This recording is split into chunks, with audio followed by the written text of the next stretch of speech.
un examen de MIR. Con esto ya tenéis, os he mandado un PDF, esto ayer, con información, esta misma información que os he explicado. Y ahora os voy a explicar un poco qué datos tenemos a día de hoy de qué ha ocurrido en España con el MIR, porque esto os afecta directamente a vosotros. El 28 de enero ha sido el examen.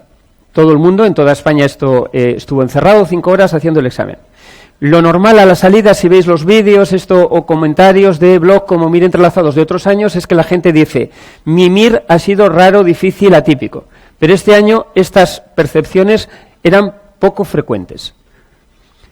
Y lo que estamos viendo es que lo que os dije, que pensábamos que iba a pasar, que el MIR iba a ser un toro bravo y que por eso os estábamos posicionando con un sistema más exigente en netas que el MIR más exigente que había sido el año anterior, ha sido así y no, más de lo que esperábamos. Y esto es lo más importante de esta parte de la tutoría.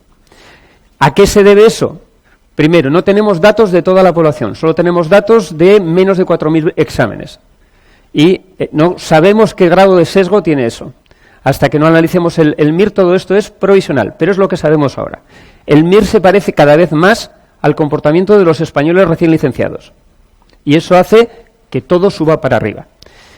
Dijimos esto durante todo el curso pasado y a vosotros también, que el MIR pensábamos que iba a ser un torito bravo. Vamos a ver cómo ha sido. Los compañeros que se han examinado, se han dado de alta en el servicio PostMIR y desde esa noche podían escoger su versión de examen y rellenar la plantilla de respuestas y mandarlas a la web de PostMIR del curso. Esa misma noche, hasta esa madrugada, estuvimos reunidos los profesores elaborando la plantilla de corrección. Y con esa plantilla de corrección hicimos la primera corrección y la primera estimación de número de orden. O sea que la gente que introducía la plantilla obtenía un informe provisional de netas provisionales y de número de orden provisional. Porque tarda una semana el Ministerio en publicar la plantilla provisional de respuestas. En este momento tenemos 3.844 en la muestra, de los cuales aproximadamente 1/3 son alumnos y 2/3 son no alumnos. Los baremos de la muestra es de mediana 1,88, pero eso se debe a que el baremo de la muestra de no alumnos es más alto que el baremo de la muestra de alumnos. La muestra de la población MIR del año pasado era 1,75. Aquí en azul tenéis las preguntas netas de los alumnos de este año, las que sacaron con la plantilla del Ministerio, y en rojo, orbitando alrededor de eso, la puntuación que cada uno de esos había sacado según la plantilla de profesores. Es decir, que hay unas pequeñas variaciones, unos bajan y otros suben. Y de promedio, la mediana este año, por las discrepancias que teníamos entre la plantilla de profesores y la plantilla del MIR, fue de 3,33 netas. Pero ya con eso nos hacemos una idea un poco de cómo va el grado de dificultad del examen. Y grado de dificultad, si comparamos de una forma muy sencilla en este grupo de preguntas, veis que respecto al año pasado aumentan las fáciles y disminuyen las difíciles. Y lo importante es, ¿cuántas netas cuestan los números de orden este año? Esta es la clave, que no sabe nadie. ¿Qué es lo que sabemos? Que ha venido encima un tsunami impresionante. Yo cuando os expliqué el comportamiento del MIR os decía que la ola, vuestro comportamiento en los exámenes va a ir avanzando hasta que la cabeza choque con el rompeolas. Si el rompeolas es el 190, el año pasado solo una o dos personas cada año sobrepasan esas gotas, el rompeolas, ocasionalmente puede ser más, pero nunca hemos visto el grado de gente que ha pasado el rompeolas de este año. 5 alumnos tienen más de 190 este año. Y tenemos en la muestra, me parece, 13 personas con más de 190. Y la muestra no tiene toda la población. Así que eso marca la cabeza, pero lo importante no es la cabeza, es el comportamiento de la población. Y la población intuimos que ha tenido un movimiento brutal hacia adelante. Podéis decir, bueno, ¿y cuál es el interés de todo esto? No se puede esperar, pero cuando te toca el día del MIR, tú quieres tener algo de información, aunque todo es penumbra, un poco de luz en esa penumbra, porque el Ministerio tarda un mes en publicar los números de orden provisionales. Una cosa importante del PostMIR es que no debe convertirse PostMIR en presumir. Utilizar los resultados de las muestras para sacar los resultados del curso, porque la muestra y el curso ni se parece. O sea que podéis encontrar en estos momentos en las páginas web 2 tipos de resultados. Resultados publicados antes de las listas del Ministerio, que están basadas en las muestras, y no resultados basados en poblaciones, porque los resultados basados en la realidad tienen que estar publicados después del ministerio, que es lo que haremos nosotros. Acordaros que orden en una muestra y orden en la lista del ministerio no tiene por qué coincidir en absoluto, que son peras y manzanas. No es lo mismo y nada más. ¿Por qué estimar? Entonces, porque lo que queremos es ayudar. Ahora, ¿cómo se calcula tu puntuación en el examen MIR? Pues intervienen cosas que no dependen de ti. Lo primero, ¿cuántas personas se presentan contigo? Cuantas más gente se presente, peor número de orden vas a sacar. No es lo mismo un MIR de 5.000 donde la mediana está en 2.500 que un MIR de 10.000 donde la mediana está en 5.000. Y has obtenido las mismas netas, pero tu número de orden no coincide.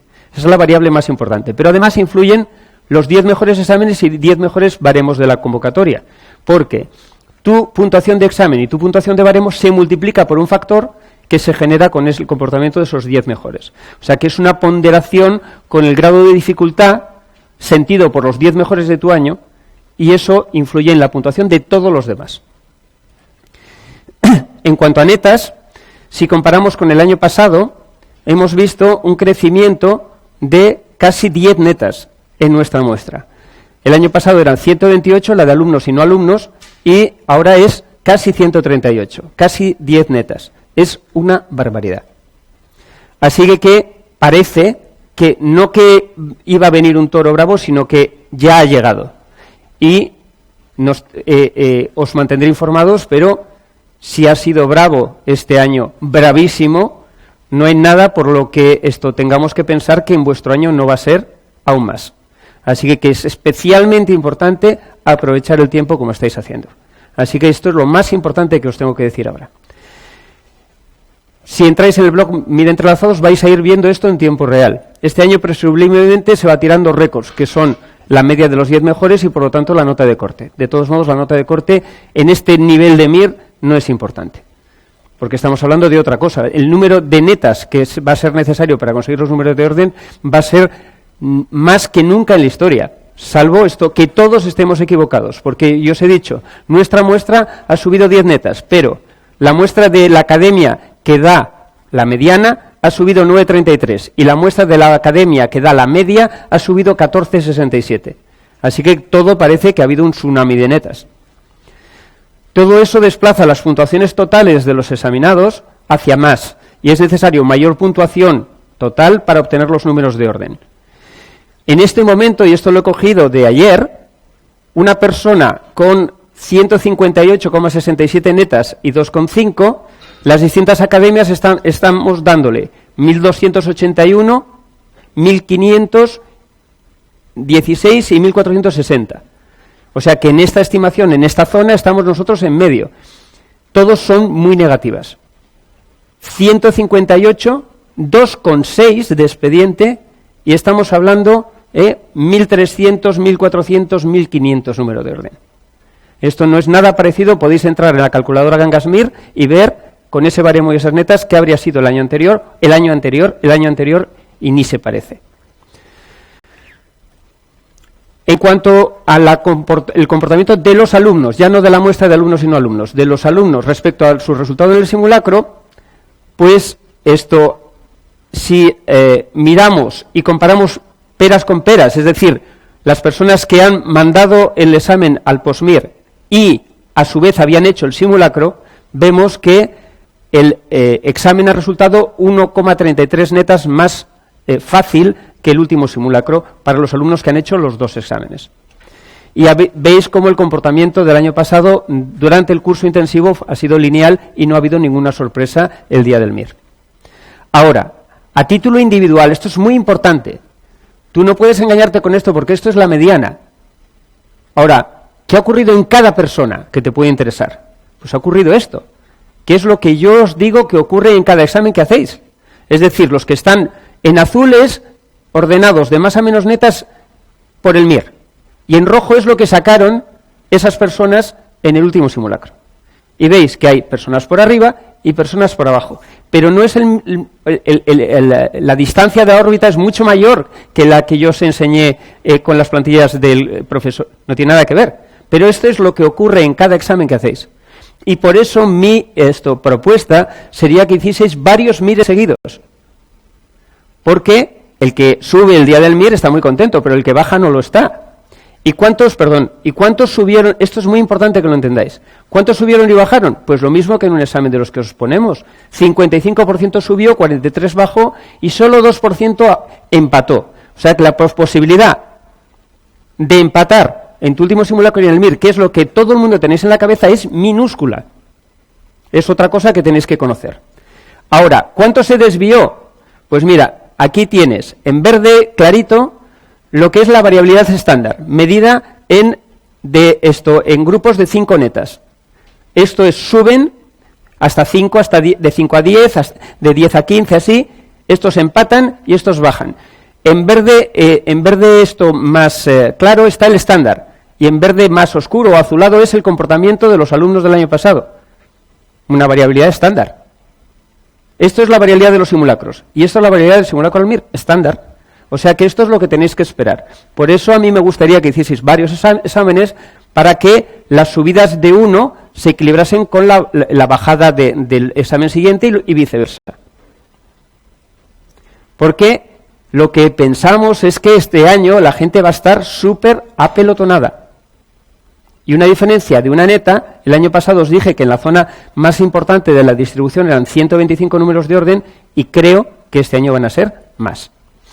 ¿Cuál es la mediana de no contestadas? 1. O sea que la inmensa mayoría de la gente esto contesta casi todas las preguntas. De hecho, el número de personas que contestan, o sea, que dejan en blanco menos de 5, es mayor este año que el año pasado. La gente ya entiende el cambio de paradigma a 4 respuestas. Estos son el histograma de netas. Y hay 3 personas con más de 200 en la muestra. La nota más alta es un 202,33. Ahora, ¿es verdad o mentira? No lo sé. Ahí está, hasta que salgan las puntuaciones del examen. Pero, ya os digo, de estas 12 personas, 5 son del curso. ¿Y es verdad o mentira? Puede haber alguna mentira, pero respecto a la historia previa de estas personas, no es mentira. Así que todo apunta a que todo esto tiene visos de ser lo que es. Si veis, estos son el número de personas acumuladas en un determinado intervalo en la muestra. Cogéis personas de más de 140, pues hay casi 1.800. Si comparáis en rojo el año pasado con morado este año, la muestra de alumnos y no alumnos, veis que el morado está desviado hacia más puntuaciones. Esto indica que el examen ha sido más fácil. Ahora, si comparamos la dificultad individual de cada pregunta ordenada de la más difícil a la más fácil, veis que la línea morada está por encima de la roja en casi todos los intervalos, salvo en las preguntas extremas, en los lobos con piel de cordero. En el resto del examen, la dificultad individual de las preguntas es menor en este examen que de lo que fue el año pasado. Si comparamos, hacemos las 2 muestras del año pasado del mismo tamaño, para que las diferencias de personas de entre un año y otro, anularlas, nos encontraríamos, por ejemplo, que en el intervalo, o sea, con más de 130 netas, el año pasado había un 49% y este año hay más de un 60%. Análisis del examen con una visión básica, de teoría clásica del test. Fijaros, vamos a centrarnos en esto. Esto es el año pasado, esto es este año. Cómo las preguntas muy fáciles aumentan. Ahora vamos a mirar con microscopio electrónico, con la teoría de respuesta al ítem. Hemos publicado, ha salido hace 2 días, un artículo publicado en la revista de Fundación la revista de la Fundación de Educación Médica por nosotros sobre el MIR del año pasado. Entonces vamos a comparar esos datos, que son los de aquí, y ya os digo los datos de este año, que son estos de aquí. Esta curva de aquí marca en qué nivel de conocimiento es más discriminativo el examen. Esto sería la mediana de la muestra, esto es la P25 de la muestra. El año pasado, como veis, la máxima discriminación era pues en una zona de conocimientos en la muestra entre la P25 y la P75. Este año se ha ido un poco más para atrás el examen. El examen globalmente tiene menos discriminación este año que el año pasado. Es más fácil y menos discriminación. Discriminación medida por la correlación biserial puntual. Fijaros cómo el número de preguntas con discriminación excelente del año pasado caen este año. Discriminación medida por otro sistema en el que no vamos a entrar, de la teoría de respuesta al ítem. Fijaros cómo las preguntas excelentes del año pasado caen este año. O sea que es un examen más fácil y con menos discriminación. Los días 7 a 9, estamos a día 10, o sea, ayer, acabó el plazo de impugnación de las preguntas. Basado en esas impugnaciones, el Ministerio anulará. De promedio se anulan 7. Nuestra propuesta en otro artículo, que luego os enseñaremos, es que anulen todo. O sea, que utilice todo el examen, no quiero decir todas las opciones disponibles de buena calidad en reserva, para que mejore la discriminación lo máximo posible. Vais a encontrar, si entráis en Postmir, las preguntas que la Academia propone para impugnar, que son preguntas que tienen baja discriminación. Ahora, ¿qué consecuencias van a tener el trabajo de la comisión? Pues fijaros cómo el examen tiene estas preguntas negras que discriminan nada o negativo, es decir, que premian la ausencia de conocimiento sobre el tener conocimiento. Si la comisión hace un trabajo e identifica bien estas preguntas y las anula, fijaros que son preguntas casi todas difíciles o muy difíciles, de hecho, todas estas granates son muy difíciles, y activan las preguntas de reserva, que son en general, salvo esta y esta, fáciles o de dificultad regular, todavía la mediana se va a ir más arriba. Así que os estoy explicando el porqué de todo lo que os vamos a transmitir a vosotros. Se puede evaluar una pregunta de distintas formas. Si es pertinente lo que se pregunta, si está bien hecho cómo se pregunta, o otra forma de medirlo es si consigue la pregunta el objetivo que tiene en el examen, que es separar al que sabe del que no sabe, discriminar. Y por eso hemos nosotros mandado un artículo proponiendo un cambio en la aplicación pidiendo un poco al Ministerio que sea agresivo a la hora de anular, que no sea conservador, como el año pasado, 4 preguntas, y que queden preguntas no discriminativas en la plantilla, donde lo que se premia es la aleatoriedad. El examen es de buena calidad, pero con esto podría mejorar un poquito, y ¿por qué no hacerlo? Bueno, no voy a entrar en esto. El día 21 de febrero la comisión publicará la plantilla. Con eso se darán las netas ya oficiales a todo el mundo, pero el número de orden tardará hasta el día 28. El 28 sale las listas provisionales y saldrán los números de orden provisionales. Y un mes después los definitivos. Ahí el cambio de provisional a definitivo será pequeño.